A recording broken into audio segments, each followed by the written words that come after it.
Hello everyone, welcome to Broadband Deployment News and some breaking news today.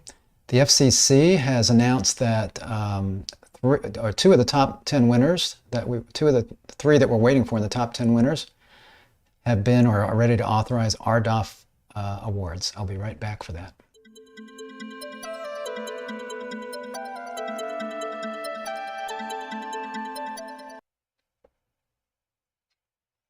Hey there, thanks for joining me. Rick Husey here with Broadband Deployment News. So we've been waiting on three of the top 10 winners from RDOF to see if they were going to win anything. And it turns out that two of them are. At first I didn't notice this when I was looking at the list. I was like, well, who are these people? But then I realized they had been under another name. So let's take a look at that real quick. So you can see here, FCC announces nearly $800 million in RDOF funding for broadband. See if there's anything else here. So here's where you can download the document. So I will put a link to this where you can download the news release. There's a public notice and then two attachments for those who are winners and then those that are in default. So we're going to take a look at that real quick. And as usual, I've done some work here to kind of give you an idea of who won how much instead of the huge long list that we'll look at here. We're not going to look at that list. I'm going to break that down for you. So here we see the news announcement. So FCC announces nearly $800 million for broadband through the Rural Digital Opportunity Fund, or RDOF. Again, that's a reverse auction that was done back in 2020, I think it was, where service providers bid directly on census blocks that they wanted to provide service to, and then they would bid, whoever bid the least amount of support would win the auction. So whoever said, I'll do this for the least amount is who won the auction. They had a couple of different tiers they could bid in. Most people bid in the gigabit tier. There were some, like Starlink, that bid in lower tier bids, and we know now that Starlink is not getting any money, not because of that, but because of the technology is not exactly proven. So, so we see here that we've got ready to authorize $791 million to fund new broadband deployments to over 350 estimated locations in 19 states.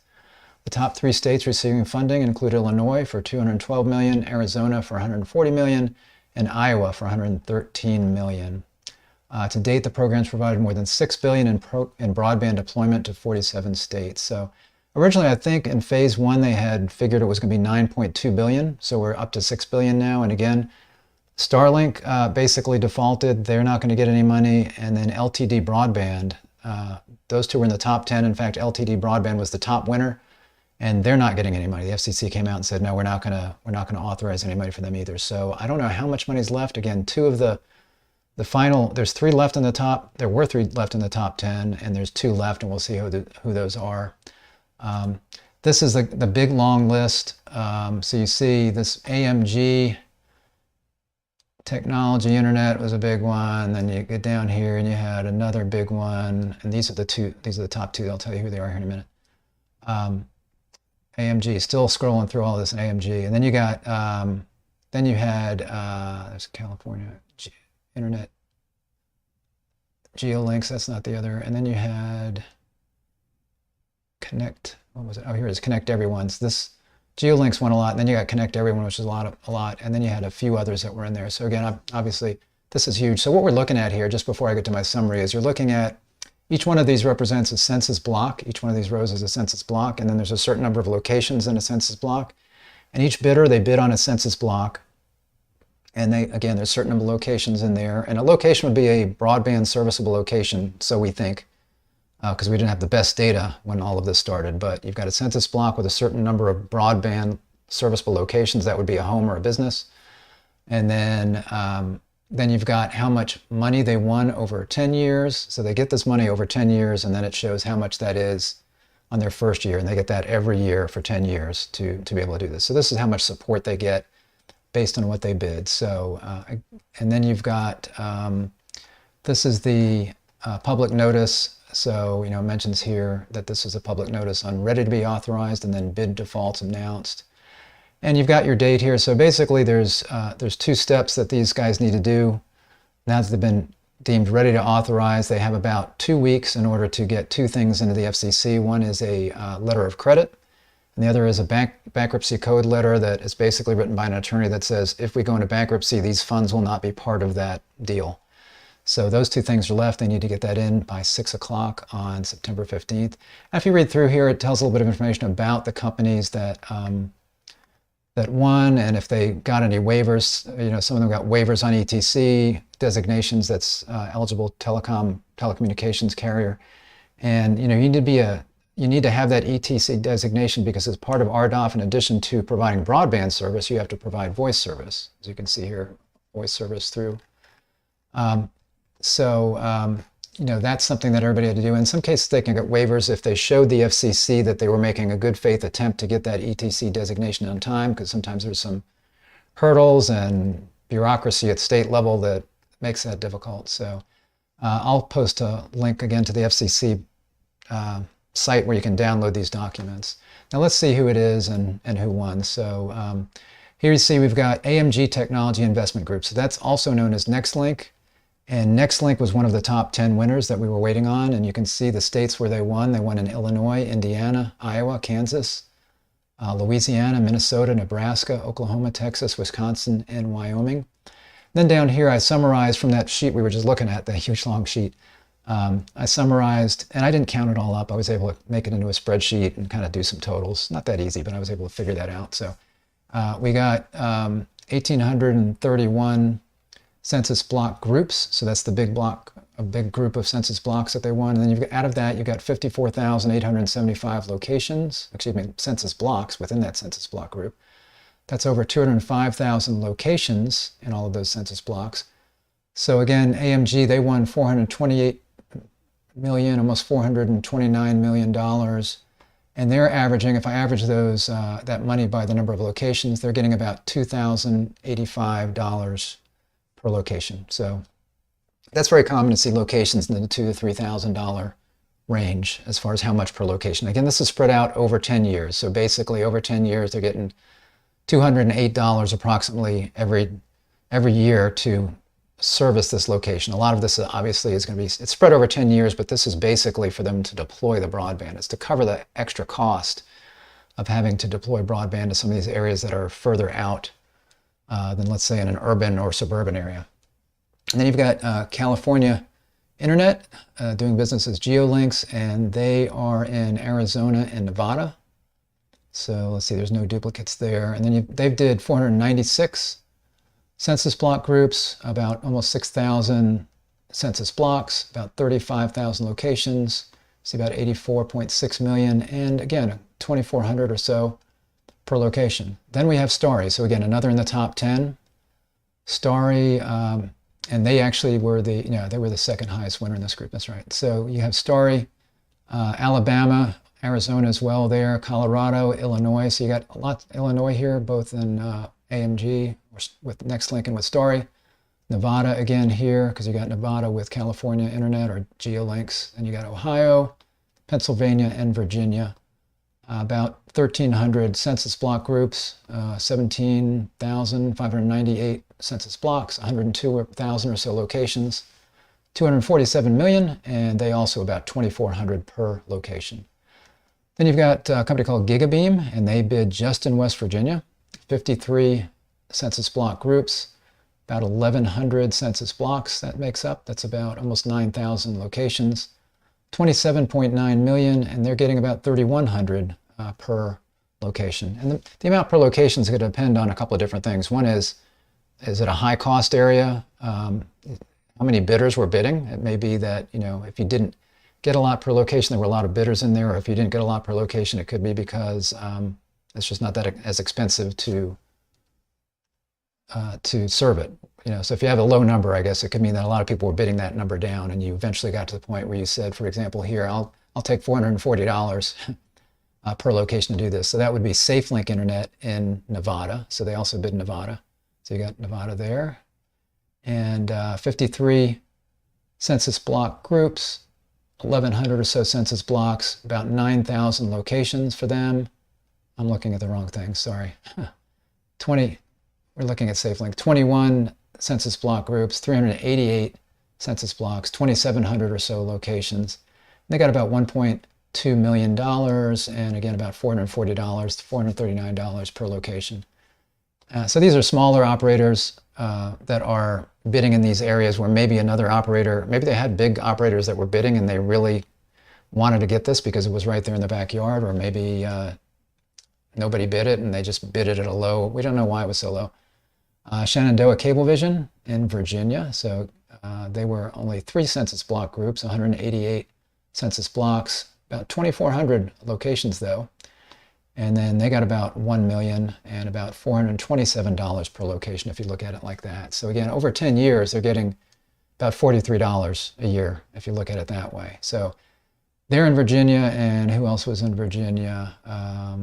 Somebody else was, I thought. Yeah, here. So you had Starry was in Virginia as well. So Starry, in the areas where they bid, they're getting $2,400 per location. So, is it that those locations were harder to serve? Is it that these locations had more people bidding? And maybe Shenandoah was bidding here, and they bid lower and lower and lower until they could get it. We don't know why, but they don't get as much support. So, but they have fewer locations to do. So that's kind of the breakdown there. So again, you've got NextLink and Starry, who were in the top 10, and everybody was waiting on those because we already learned that a few that would be not getting it. So if you looked at the top 10, again, LTD Broadband, they had $1.32 billion that they had won, and basically they completely messed up. They didn't get some ETC designations and didn't have good reason to. There were some other issues that they had, and I don't think they also, they really were primarily from, fiber and fixed wireless. So they really, at the time, were really a fixed wireless provider.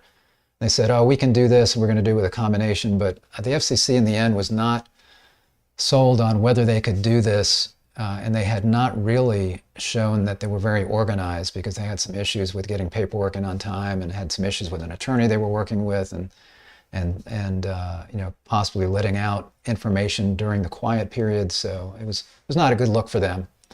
But you can see they bid in 15 states and they're not getting anything. Then you've got some larger ones on here like Charter. They won a lot of money, and they've certainly got a lot of that money already. I don't know if they've gotten everything that they bid on so far. Then you've got this Rural Electric Cooperative Consortium of different co-ops, EMCs, and they've won a lot of money already. SpaceX, as I mentioned, they got nothing. They bid on 35 states, and you can see $885 million. But and that was low Earth orbit satellites. So the best they could do was bid for the low speed, which was 120 by, I think it was 120 by 20 that they were supposed to hit. And while they were getting over, was it 100 by 20? It was 100 by 20, sorry.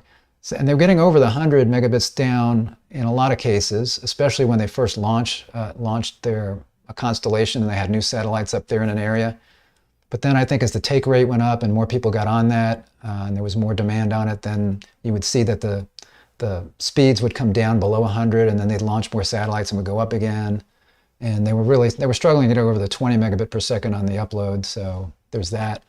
And if you've got the possibility that in some of these areas you could do fiber, you'd rather do fiber, because if you lock out an area with RDOF funds, it wouldn't really be locking it out for this funding coming, because satellite didn't qualify anywhere. But they don't want to give this money if there's other options. And since when this first came out, when RDOF first came out, and the FCC said, yeah, okay, Starlink, you can go ahead and participate in the auction, none of this other money was on the table. I don't know if anybody was thinking about this huge infrastructure bill and the $42.5 billion that's out there now, that's waiting for some time next year to be released. So the FCC, I'm sure that factored in their decision as well. Windstream has won a lot. NextLink, as we see today, they were down for $430 million or so.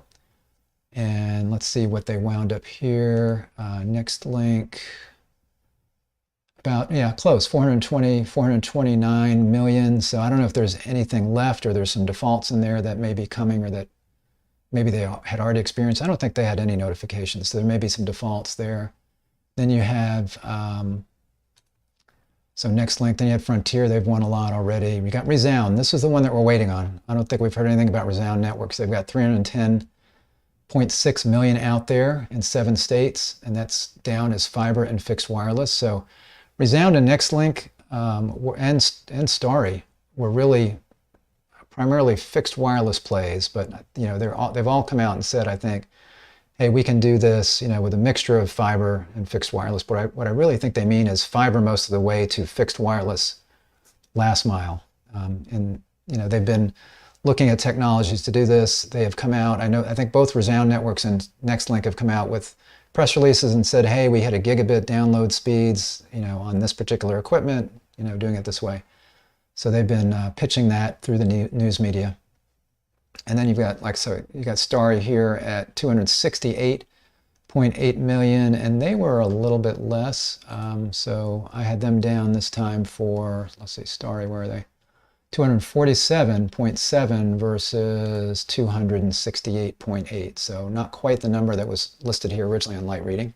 Then CenturyLink has won a lot of money too. Again, I don't know if they've been awarded everything here, but they've certainly gotten a lot of RDOF funds released. So I'm not sure what's waiting for them. So again, Resound Network, still waiting to hear from them and whether they're going to get anything. And then there's another attachment up here for the defaults, and you do see a few on here that were in this batch. So you have Connect Everyone, and that is Starry. So here's some of the Starry money, and this is probably where some of that difference comes from and what I had and what was originally in the light reading article. So these are areas that they're not going to get. I didn't see anything on here for NextLink, but NextLink was closer in the numbers. Then you had GeoLinks, just had a couple right here. They've got a few defaults. Monster Broadband defaulted on everything. I saw a note in the public notice that Monster Broadband had let the FCC know, hey, we're going to default on all of our areas that were in Tennessee. And I think they had a couple other areas too. Tennessee. They had some in Texas. And then we had one for Shenandoah Cable in West Virginia. So they have one census block group that they're defaulting on. So they had 3 that they won and 1 they defaulted on. So we can see here, yeah, so that does explain, those defaults does explain a lot of that difference, if not all of that difference with Starry right here, that 247 versus that 268 or whatever it was. So there you go. I don't know how much RDOF money is left. Well, we do know, again, it's about $6 billion that's been awarded. There was about 9.2 billion in phase 1, 9.2 billion. And how much of that it was, I didn't do the math on how much of that was, maybe I'll do that, how much was Starlink and how much was LTD broadband. There's not that much left. There may be some of these, there may be some smaller ones that are left, and there may be a few of these, like CenturyLinks and Charters and maybe Windstreams where not all of the money's been awarded yet. I don't know. I haven't added all that up, so I don't know if I need to. I think we're getting close to the end here. So what happens now? Is there going to be a phase 2 of RDOF? That was what was supposed to take place next, because there was, I think if I recall, 19 billion that was originally in here instead of the 9.2 billion. And they were going to do phase 1, and then anything that was left over that was considered underserved after that, maybe get just kind of like the BEAD program where you try to get the worst ones covered first, the 25 by 2s, maybe they were going to go in and do that. But again, with the BEAD funds now hanging out there, I don't know if the FCC is going to go through their phase 2. They haven't announced yet what they're going to do with that. I would not be surprised if they just say, you know what, we're going to not spend that money on this. Or they might say, you know what, we're going to see about applying those funds to maybe some of the same areas. That one, let's say that through Starlink or through LTD broadband, and maybe they do something through USF there. I don't know what their plans are. It'll be interesting to see what they do. So anyway, some interesting news on a Friday. Just waiting on Resound Networks, and then that'll be the last surprise as far as, I think, operators. Then we get to find out what happens with the rest of this money that had been kind of earmarked for RDOF, but now with all of this BEAD money out there, what happens with that? Who knows? Thanks for joining me. If this was interesting or helpful, please give me a like on the video. If you're not subscribed, click the subscribe button, click the little bell to be notified when I'm live. By the way, next week on Tuesday at 3 o'clock, I'm going to be doing a summary of a survey that I did. So we sent an email to all of the contacts that we know of in the ISP world. And it was a survey that was asking them how are they doing with their broadband data collection filing. So it's due today. No, not today. Sorry, it's due tomorrow, September 1st. So tomorrow that is due, and that's where every service provider needs to upload all of their broadband serviceable locations. So every home and business that they pass, this is something that's brand new. The window is June 1st through September 1st. They need to upload all of their locations. They needed to get that in the right format and get the FCC location IDs kind of matched up with their addresses, upload that into a new system that the FCC created.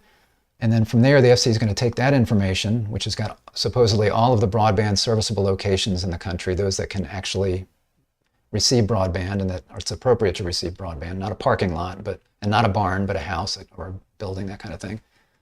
And then that's going to be overlaid with all of this information from internet service providers that say, okay, here's the addresses that we serve. What's our max advertised download speed and upload speed? Are we under 100 milliseconds in latency? Is this a residence or a business? What else? How many units are there if it's a multi-dwelling unit, multi-tenant unit? So they've got to provide that kind of information. The FCC takes that, they overlay that on this fabric of serviceable locations, and then they're going to have the next iteration of, or the new iteration of the, excuse me, broadband maps. So that's the first step. Then we'll have the broadband maps that are supposedly a lot more accurate than what we have now, which are all based on census block groups and census groups. Once we have that, then there's going to be a challenge process. And what I was hearing from people was that the fabric was not very accurate. So we surveyed people and said, what kind of challenges are you having? Do you think you're going to be done with your filing? If you're not going to be done, what have been the big issues? And some of the bigger issues, one I suspected was that they're having a hard time if they're a smaller operator and they're trying to do Excel matching with the location IDs.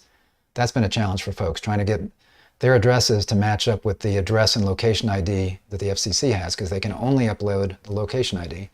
That's one challenge. And then some are saying, the fabric is just not accurate. So they've got addresses, that they have that maybe are not in the fabric or vice versa. And also when they're doing, text matching goes two ways also as far as accuracy. It might be the way the address is formatted. So they might have something that says First Street and it's FIRST. Maybe in the fabric it's 1ST. And then you got to try to match that stuff. So that could be part of what they're having a challenge with. But anyway, I'm going to share the results. So at this point, I think we've got about 40 operators that have returned that survey. I'm going to be sharing the aggregate results on Tuesday at 3 o'clock. I haven't set that event up yet. I will sometime tomorrow. I'll be doing a broadband deployment news tomorrow as well. And by that point, I'll have it set up. I'll mention that and I'll link to it on that broadcast. But you can, like I say, make sure that you're subscribed, click the little bell, and you'll be notified if you want to know those survey results and basically where these 40 or so ISPs stand with filing their data. Because the FCC said it's going to be, the way they put it was a high hurdle in order to get any kind of a waiver or exemption or extension because of the fact that this is so important. It's so important to get these maps done because none of this BEAD money, I shouldn't say none of the BEAD money, but the vast majority of the BEAD money is not going to be given out until we know where all the unserved locations are. And we won't know that until the new maps are out. So they don't really want to give anybody an extension. But if there's problems with their system, then maybe there's some associations that can advocate for that. I'm going to pass my data on to the Broadband Mapping Coalition so they have that information if they want to then approach the FCC and say, here's some data, that shows that service providers were having issues with filing this, and maybe that'll be helpful. So we'll do that, and I'm sure other associations like the NTCA, maybe Fiber Broadband Association, maybe some of those associations will get involved if their members were reporting similar issues and that can be documented. So we'll see how that goes. So again, thanks for joining me. I will be back tomorrow with broadband deployment news. I will see you then. Bye-bye.